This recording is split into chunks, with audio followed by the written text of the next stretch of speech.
Ek dank die Here dat hy my opgewek het vanoggend en ek raak vanoggend wakker en ek is so dankbaar. En ek sê vir die Here, ek is so dankbaar dat ek hierdie woord vanoggend almal kan deur onder die leiding van die Gees. En dalk is dit vir u 'n diepe aanduiding vir u doel vir Christus vanoggend. En die vraag op ons lippe is vanoggend, is ek deur God gekies vir sy doel?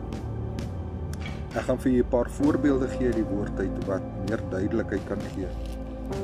En ek gaan 'n paar stellings maak of 'n paar vrae vra en dan natuurlik deur die woordstaaf soos die Gees van God die klanke in my mond sit.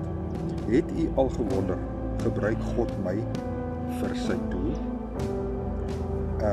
U word soms so gekonfronteer met baie ongewone teenkante of aanvalle. En dis die eerste vraagie of stelling wat ons maak. Nou ja, kom ons kyk wat sê die woord. Johannes 15 vers 18 sê: As die wêreld julle haat, weet net dat hy, hoofletter my, voor julle gehaat het. Wanneer jy deur God gekies is vir 'n spesifieke taak of 'n doel, sal die vyand dalk deur ander of in homself probeer om u plat te slaan, om u te potjie, om u in 'n wêreldstryk gevang te kry. Hierdie teenkanting is wel 'n aanwysing dat u op die regte pad is en dat u God se doel doen.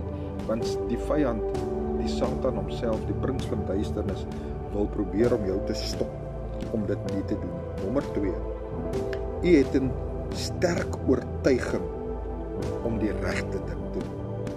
U wil nie sonde doen nie. Wanneer u dalk iets verkeerd doen, dan het u hierdie berou in die hart en u besef dat ek het nodig om voor die Here te val en om vergifnis te vra. U wil nie die verkeerde dinge meer doen nie. Goed, Psalm 37 vers 23 sê: Die Here bepaal die rigting van 'n mens, met wie se lewe hy, hoofletter, tevrede is. Die voetspore van 'n goeie man of 'n goeie vrou word deur die Here bepaal. Selfs as hulle deur moeilike tye gaan, vertrou hulle 100% op hom. Nommer 3. U voel ongewone en onverduidelikte kalmte en vrede in alles wat u doen, of terwyl u hier in die wêreld rondbeweeg.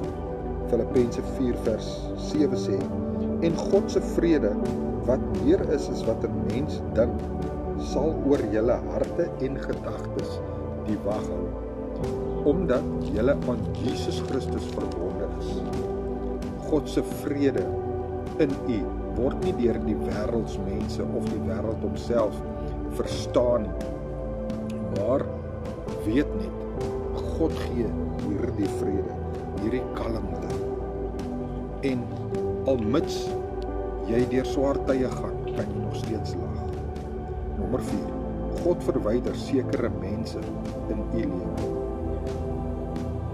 Amos 3 vers 3 sê: Sal 2 mense saam op reis gaan sonder om eers af te spreek om dit te doen? Wanneer u God u wil gebruik vir sy doel, dan bring hy sekere mense op u pad en hy verwyder ook soms sekere mense wat nie sy wil en sy doel doen nie. En daarom het ek op 'n stadium gesê, toe ek die Here aangeneem het, al my vriende weggeloop. Hier en daar is daar nog 1 of 2 vriende wat saam met my hierdie pad stap, maar hulle is ook mense wat die pad van Jesus Christus wil volg. Nommer 5. U het 'n hart verander. Matteus 22:39 sê: Die tweede opdrag, ewe belangrik as die eerste, jy moet jou naaste lief hê soos jouself. Weet jy, skielik het jy 'n diepe omgee, 'n diepe liefde verander.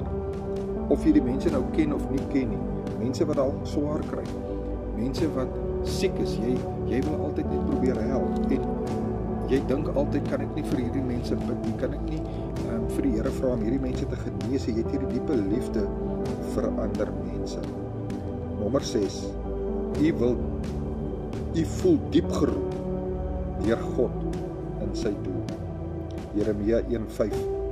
Ek ken jou, nog voordat jy gevorm is in die skoot van jou moeder. Jy kry die gevoel jou lewe is bedoel vir iets groter as wat die normale lewe jou bied.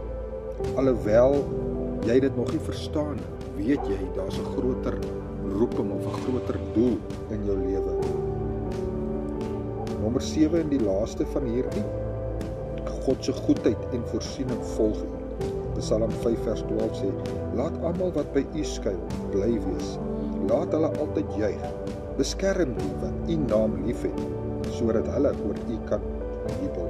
Weet net een ding vandag. Om deur God gekies te word, om sy doel te doen, is nie om perfek te wees, maar om sy doel vir u te verstaan en dat hy u voorberei vir sy doel, vir sy werk. Weet jy, dit is so maklik om deesdae in allerlei dinge betrokke te raak, maar ons moet weet, God het 'n doel vir ons elkeen, en elkeen het 'n spesifieke taak wat hy vir die Here verrig.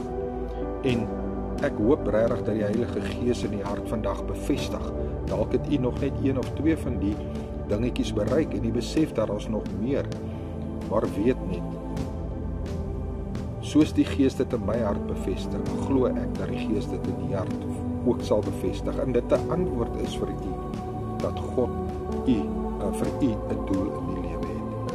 Ek is Pastoor Gary, Brood en Water 5 minute woord, baie groete en liefde, en weet net, Jesus is baie lief.